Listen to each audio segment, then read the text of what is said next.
Hey guys, I hope you can hear me okay. I'm going to give it a second for people to come into the room just to make sure I've got all of the audio proper and all that kind of good stuff.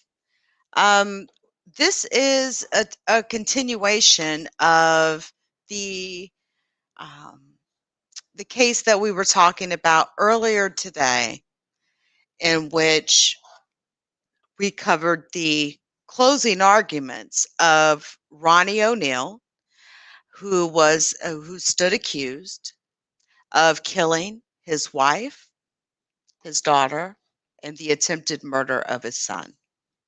And uh, it was closing arguments this morning. This is the guy that was screaming, like I said, shout out to Oh No. She actually counted up the number of times that he said the evidence will prove. This is that guy. And that guy, Ronnie Oneal, has now been found guilty of both the murder of his wife and daughter and the attempted murder of his son.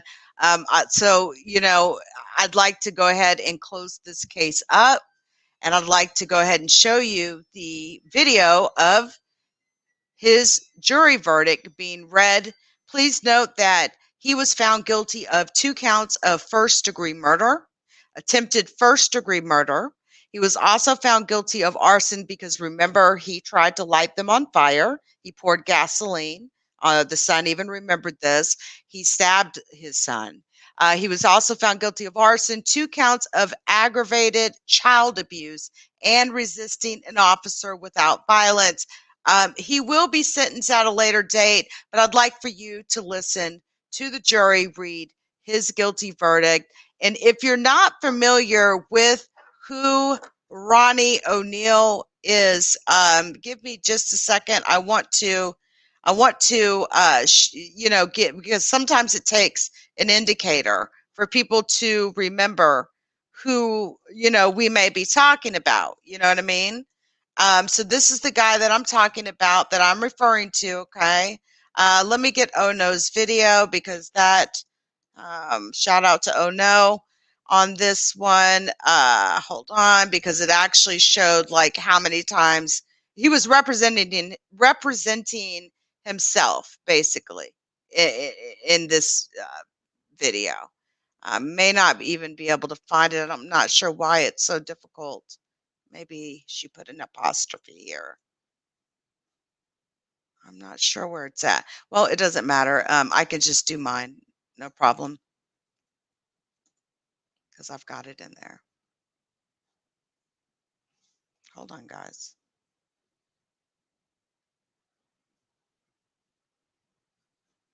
Hold up, y'all. Hold up. Hold up. Wait a second. Let me bring it. Give me a sec.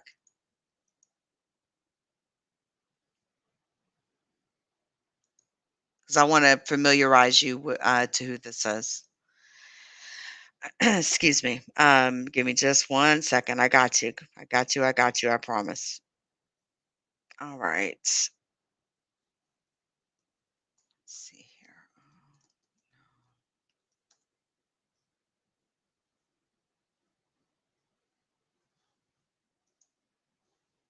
Okay, we're going to look at the channel. There it is. Okay, I found her. All right, there we go. Perfect. All right, here we go. This guy. Let me turn this up. Just to give you a reminder of who we're talking about here, and then we'll get into the details of his guilty verdict. Hopefully you guys can hear okay. Hey, Natalie. Hey, Truth Seeker. For some reason, I'm not. There it goes. Are you guys able to hear this okay? Because I'm having a little bit of an issue hearing.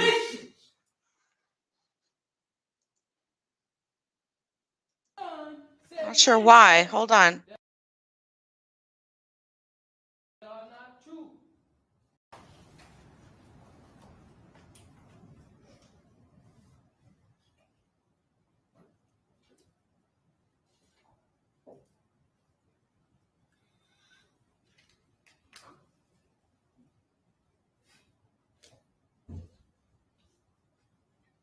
evidence is going to show that we are under some of the most vicious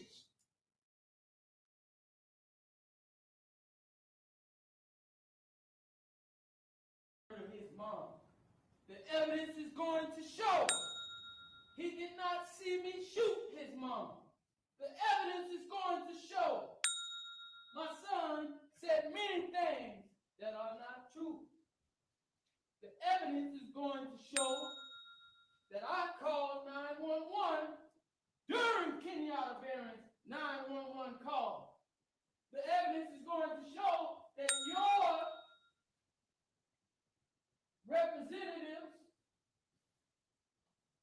and law enforcement, local law enforcement, wanted to make it seem like I'm some kind of menace to society. The evidence is going to show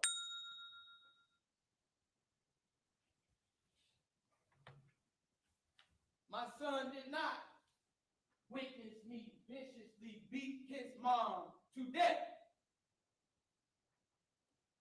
The evidence is going to show. The evidence is going to show. The evidence is going to show. The evidence is going to show.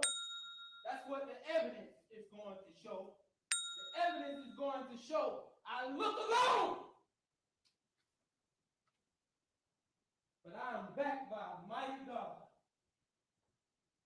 The evidence is going to show, and the evidence is going to prove to you. The evidence is going to show.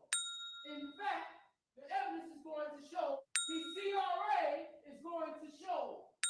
The evidence will show. The evidence is going to show. The evidence is going to show. That's what the evidence is going to show.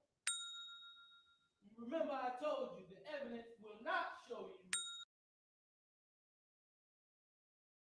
Okay, we got it, right? I mean, the evidence is going to show. Hey, Gloria. Okay, well, this is what the evidence is showing. As of today, this is what the evidence proved. Give me a second. Let me bring it up. Ronnie Oneal has now been convicted in the murder of his wife, his daughter, and the attempted murder of his son. Give me 1 second. Let me bring this up for you. This is according to this was again, these closing arguments were today. They were today, and let me make sure I have default. I want to make sure my headphones are working okay. All right. And of course, you guys should still be able to hear me. All right, cool. Now, Ronnie Oneal has been found guilty of the 2018 double murder. Let's go ahead and watch the jury read the verdict to him. Bon Appetit is Tampa Bay's Of premier course, you know we're going to waterfront have dining commercials, restaurant, and our right? reviews say it all. Go ahead and, but let's watch the jury read his verdict. That sure didn't take long. You know what they say.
To me, guys, Gloria, like to me, it's the nerve of him to put his son through such bullshit. Like after he did what he did, to sit there and put his son on, to make him like come down and be a part of this trial. I just think that is so messed up. No real father that loves their child would do their child like that, especially after they tried to kill that same child. That's how I feel about it.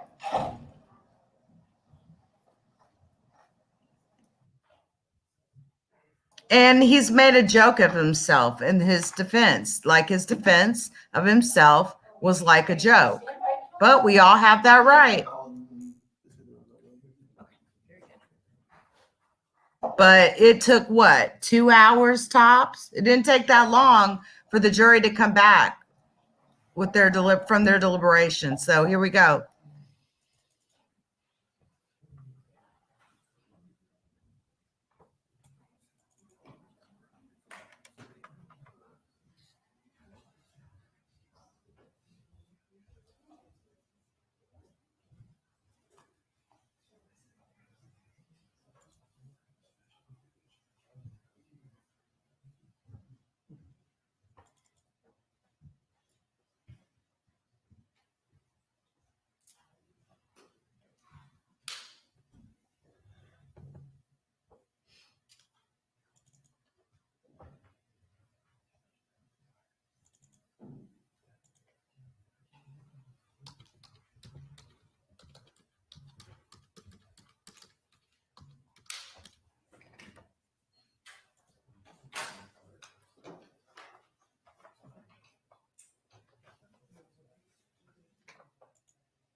Did the pizza just show up?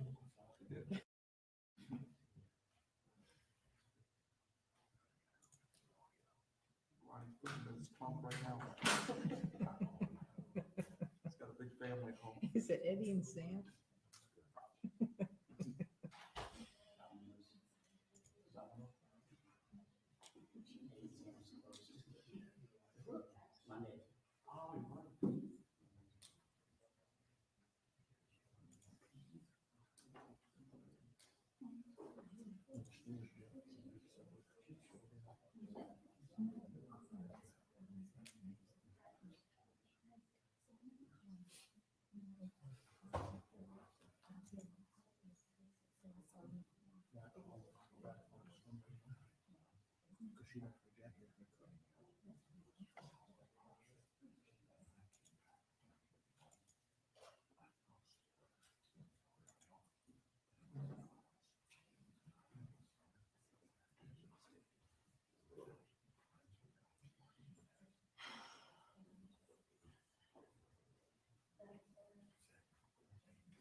Can you call them and see where they are? Hey, need to know. Sorry, it's a little bit late than expected, but definitely here. Glad you're here. Glad you're here. We just started, so he just was walked into the courtroom. We're going to watch the jury read the verdict. So I'm glad all of you could make it in. Here we go. Present, standby counsel's present, state is present. It's my understanding the jury's reached a verdict. All right, I'm going on mute.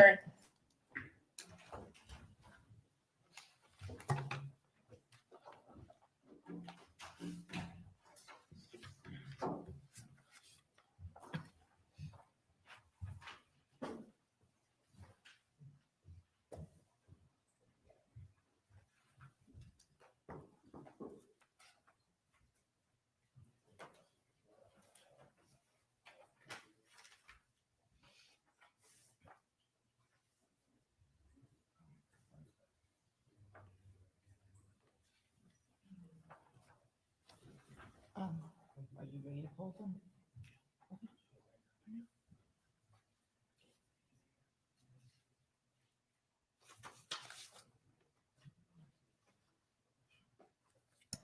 Hey, Centel, baby, I see you in the chat. You're probably in the backup channel or the crimes and investigations. All right, I'm going on mute, guys.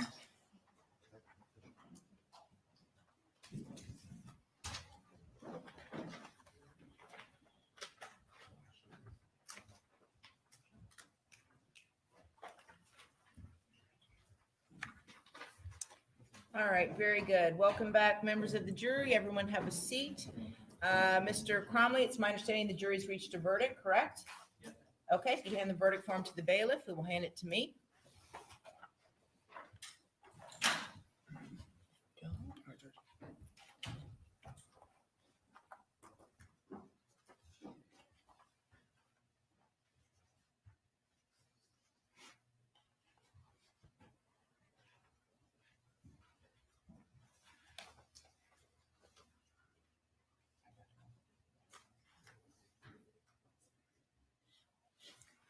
Okay, I ask the clerk to please publish the verdict. Yes, Judge. State of Florida versus Ronnie Oneal III, case number 2018 CF 004019, verdict form, trial division 1. We, the jury, find as follows: as the count 1 of the charge, the defendant is guilty of first-degree murder as charged. The defendant did actually possess and discharge a firearm causing death.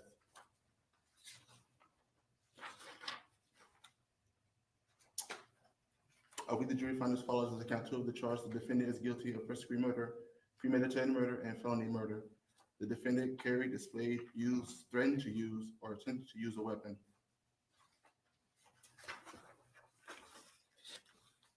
We, the jury, find as follows: the count 3 of the charge, the defendant is guilty of attempted first-degree murder as charged.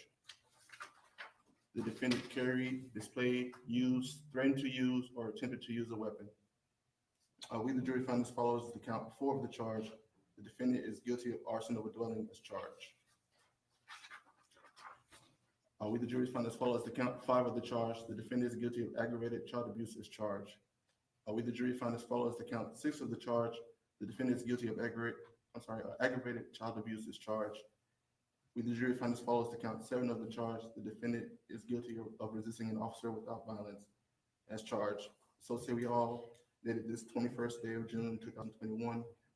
Foreperson of the jury, Russell Cromley. All right, does either side wish to have the jury polled? Do you wish to have the jury polled? Does the defendant wish to have the jury polled? I guess so. Okay, the clerk could please poll the jury. Yes, Judge. Mr. Luis Daly Rosado. Your Honor, before we go through that, can we approach you real quick? Yes, come on up.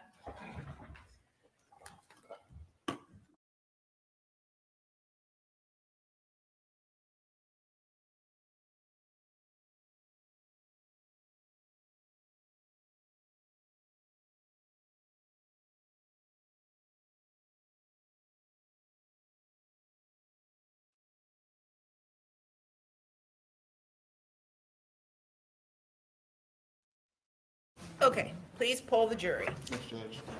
Mr. Luis Daly Rosado. Is this your true and correct verdict? Mr. Mark Douglas. Is this your true and correct verdict? Yes. Mr. Russell Cromley. Is this your true and correct verdict? Yes. Mr. Harold Waters. Is this your true and correct verdict? Yes. Mr. Matthew Ebert. Is this your true and correct verdict? Yes. Mr. Jeffrey Parker. Is this your true and correct verdict? Yes. Ms. Nicole Stillwell. Is this your true and correct verdict? Yes. Mr. Edward Storr. Is this your true and correct verdict? Yes. Mr. Artemio Martin III. Is this your true and correct verdict? Yes. Mr. David Van Hout. Is this your true and correct verdict? Yes. Ms. Christy Wimmer. Is this your true and correct verdict? Yes. And Ms. Charlene Louise Charles. Is this your true and correct verdict?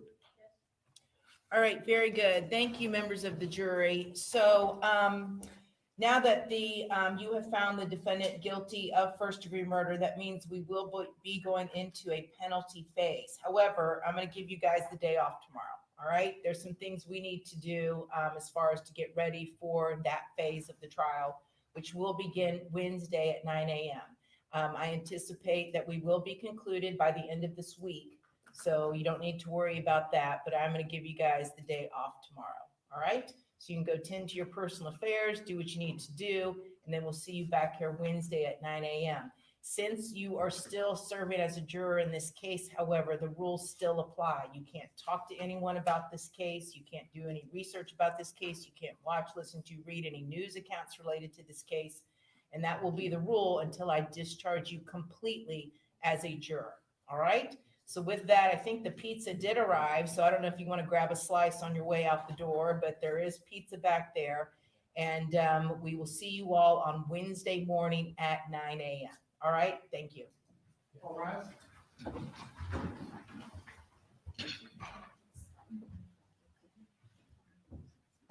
And just like that, guys, just like that, convicted on first-degree murder of his wife, his daughter, and the attempted murder of his son.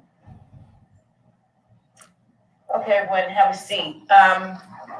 So Mr. Oneal, now that you have been found guilty of first-degree murder, we now go into penalty phase.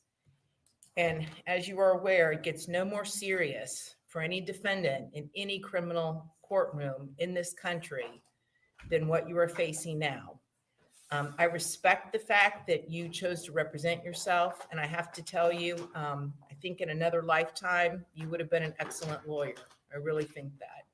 You speak with great passion. I understood exactly the points you were making. I knew what you were attempting to get across in your opening statement, your cross-examination of the state witnesses, the direct examination of your witnesses, and your closing argument. Ultimately, your arguments were not persuasive to the jury, but nonetheless, I was able to follow exactly what you were trying to accomplish. However, as we move into penalty phase, I'm really going to strongly encourage you to consider allowing counsel to now step in and represent you. This is a much more specialized and rare area of the law that very few practitioners really practice in, as far as truly understanding the aggravating factors the state has to establish. And now you would have a burden of proof with regards to the mitigators, whether they're statutory or non-statutory. You've got to come up with proof by greater weight of the evidence that the mitigators actually apply. And you would have to come up with not just applicable statutory mitigators, but any applicable non-statutory mitigators. And I'm quite confident that your standby counsel would have a much better grasp on what those potential non-statutory mitigators would be. So I want you just to think about it overnight. I don't want you to make a decision right now. I want you to give it some serious consideration. All right? And we're going to reconvene at 10 o'clock tomorrow morning, and we'll discuss it further, and you can tell me then. But I really want to strongly advise you to go ahead and let counsel represent you in the penalty phase, because the consequences are so serious. Okay? Yes, ma'am. Okay, very good. That's all I asked. Just think about it. All right? All right, see you all at 10 a.m. tomorrow. Okay? Very good. Wow. Okay. Wow. All right. And, you know, like, wow. Hold on. Like Need to Know Nikki said, just like that. Just like that. And you know, something that comes across my mind, guys, and sorry, for some reason, my mic is not working. So we're going to just have to do it like this. You know, the thought just came to my mind, like it literally took this group of people, you know, less than 5 minutes to convict a man and send a man to prison for the rest of his life. And he is facing the death penalty.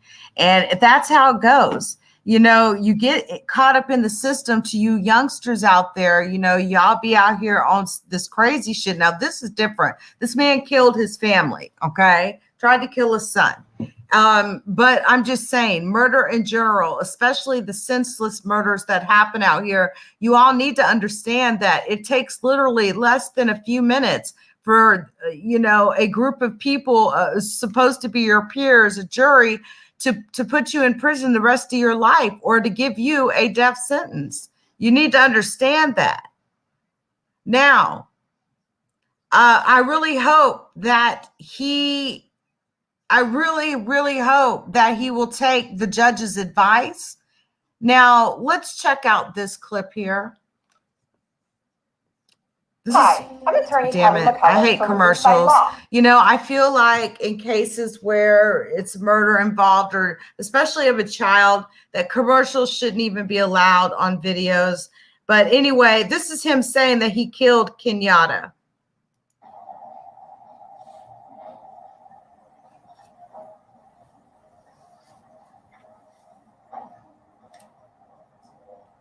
Mr. O'Neill, you need to speak audibly so that the jury can hear what you're saying. Yes, ma'am, I haven't gone yet. I'm talking to my father.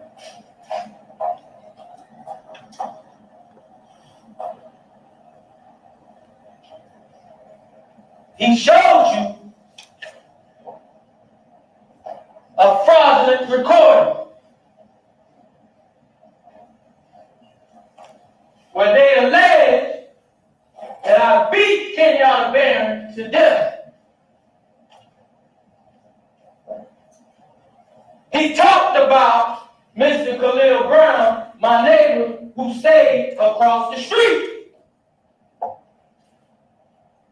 But if Mr. Khalil Brown was a help to them proving me guilty beyond a reasonable doubt, they would have called Mr. Khalil Brown. But I called Mr. Khalil Brown to be a witness for me. And I didn't ask him to lie about one thing that he saw that night. I asked him to tell the jury exactly what he saw that night. And you have to ask yourself why that is. Because he's playing a fraudulent damn recording of me beating Kenyatta Barron 15 damn times when that did not happen. And like I told you earlier, you will know the truth, whether in this trial or the next one. Better believe it. And if you think I'm here to play around with y'all, God damn it, I'm not. All right, Mr. O'Neill, please stop using swearing language. It's not appropriate in a closing argument.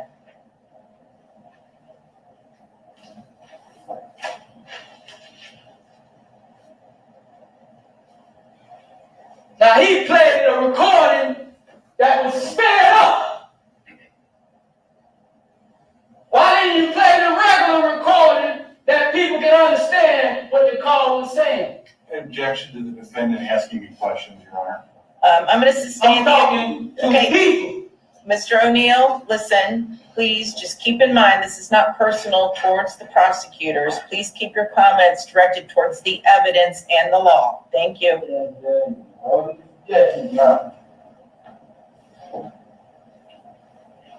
I know for a fact Kenyatta Barron's recording from her phone did not record calls sped up like that. I'm going to object now. He's talking about facts, not in evidence of what he knows. Again, ladies and gentlemen of the jury, as you were instructed, the closing arguments are just that. They're not the evidence or the instruction on the law. It's just what the parties believe the evidence shows or does not show. All right? Thank you.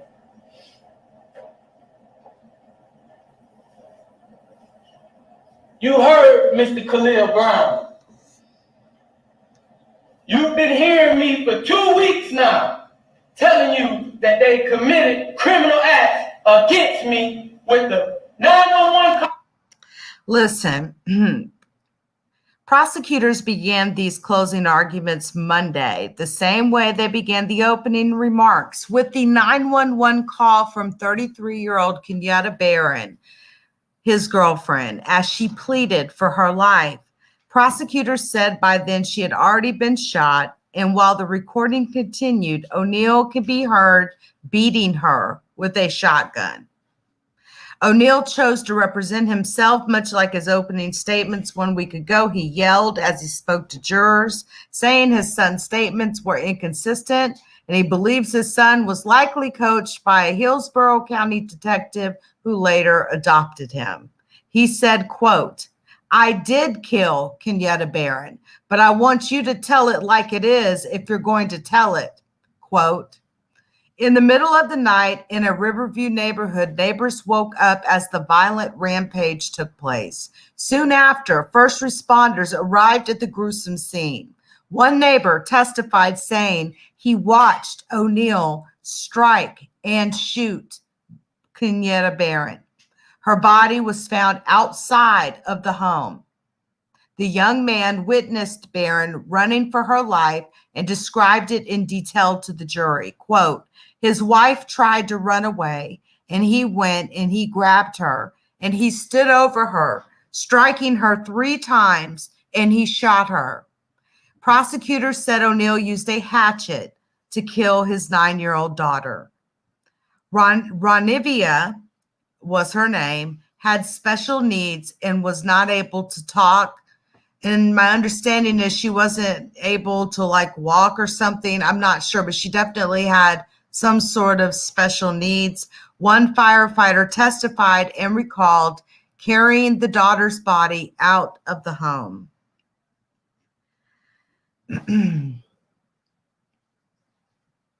Oneal tried to fatally stab his 8-year-old son before setting him and the house on fire. The boy's name is also Ronnie, and although he now has a different last name after being adopted by one of the detectives in the case. Hillsborough County deputies testified that moments after their arrival, Oneal's son staggered out of the home, suffering from several stab wounds and severe burns.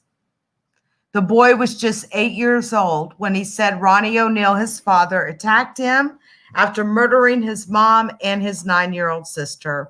Now 11, he bravely faced his father, recalling the night that his family was killed and that he barely survived. And if you want to see that testimony, you can look at my last video. It is there. One of the most gut-wrenching moments of the trial was when Oneal had the chance to cross-examine his son 3 years after he tried to kill him. That is also covered in my previous video today, but quote, he said to his son, "It's good to see you, man." He told his son, who replied, "It's good to see you too." The younger Ronnie testified remotely and described the tragic night. The state had him walk jurors through what he could remember. Later, Oneal had the chance to cross-examine his son. Quote, "Did I hurt you the night of the incident?" The boy replied, "Yes." Oneal says, "How did I hurt you?" The boy replies, "You stabbed me." I want you to see this really quickly. When you're ready to replace your And I'm old sorry. crappy windows and doors, I'm really sorry about the dang commercials. Anyway, I want you to see this neighbor testify about what he's seen that night. The fate of murder defendant Ronnie Oneal will soon be in the hands of a jury. The prosecution and the defense rested their cases today. Oneal is accused of killing his girlfriend, his 9-year-old daughter, and attempting to kill his 8-year-old son 3 years ago. As Fox 13's Gloria Gomez explains, Oneal, who is defending himself, called witnesses that may have hurt, not helped, his case. The prosecution's last witness was lead detective Tom Dirks. Dirks remembers showing up at the crime scene and seeing Ronnie Oneal with bloodstains on his clothes and smelling like gasoline. During Dirks' testimony, they played a 911 call that Oneal made the night of the murders. He tried to attack you? She did. She tried to kill me. Oneal is charged with the murders of his girlfriend and mother of his children, Kenyatta Barron. and his 9-year-old daughter and attempting to kill his 8-year-old son. Oneal, who is defending himself, pressed Dirks on his rush to judgment in the case, but it backfired. Can you draw any conclusions that I committed any murder in this case? Yes, that's why I arrested you. State rests, Your Honor. Okay, very good. Now it was O'Neal's turn to put on a case. He called a neighbor who witnessed Barron running for her life. His wife started trying to run away, and he went and he grabbed her, and she was on the sidewalk, and he stood over her, did this like striking thing like 3 times, and he shot her. And the mother of O'Neal's third child says she was arguing with Barron on the phone just hours before the murders. We never got along, like at all. Oneal rested his case without taking the stand in his own defense, hoping to avoid what happened during opening statements, the judge warning him to keep religion and God out of the trial. This jury's not going to make any factual determination as far as what side God is on. The fate of O'Neal's life will soon be in the hands of a jury. Gloria Gomez, Fox 13 News. And we now know what that decision is. So I wanted to, share this case with you guys. And I appreciate each and every one of you being here. Hey, Shannon, how are you? It's good to have all of you here. Oh, don't worry about, no worry on the typists here. We welcome everyone. And it's great to have you here, Nikki. Shout out to all of you in the chat. Shout out to all the mods, and shout out to Truth Seeker. I seen Gloria in here, Centel, Tippy Toes. Who else? Tracy, Natalie, Centel, my love, Taimai, and of course, Janet Dunbar out of Facebook. Hey, babe, how are you? Hey, Periscope, Twitch, shout out to you guys as well. So yeah, my StreamYard cuts me off to a certain extent. So anyway, that would be considered the end of this case for right now, unless something happens regarding this. But the penalty phase is coming up. They're going to be taking a break tomorrow. The juror, the jury, all of that, they will be participating in the penalty phase of this trial. Ronnie Oneal is facing the death penalty for his crime. Anyway, you guys have a great evening, great night, great morning, wherever you may be or wherever this video may find you. And I will talk to you guys next time.